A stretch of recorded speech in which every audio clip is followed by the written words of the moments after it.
terms of Asian capital coming to Europe, there's a real surge in that capital. RCA put out some data recently.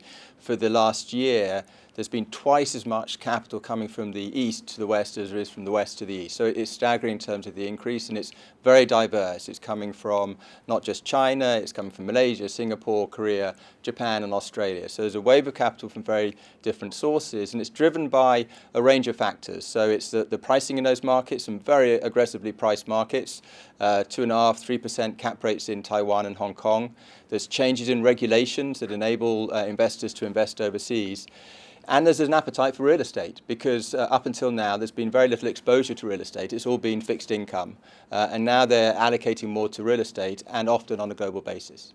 So there's a wave of capital coming in, but I do have concerns about this wave coming now. And I do make comparisons to 25 years ago when the Japanese came to London in a big way and made some big mistakes. And the concerns are threefold. One, the pricing of the markets. The markets now in London and across other parts of Europe are pretty aggressively priced.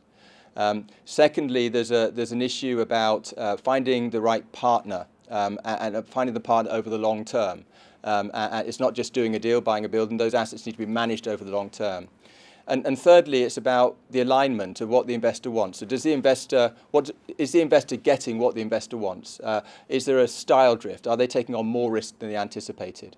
And so what we're trying to do is help these investors coming from overseas to manage those risks, not invest at the top of the cycle, scrutinize their managers, and ensure that their process is very aligned with their objectives.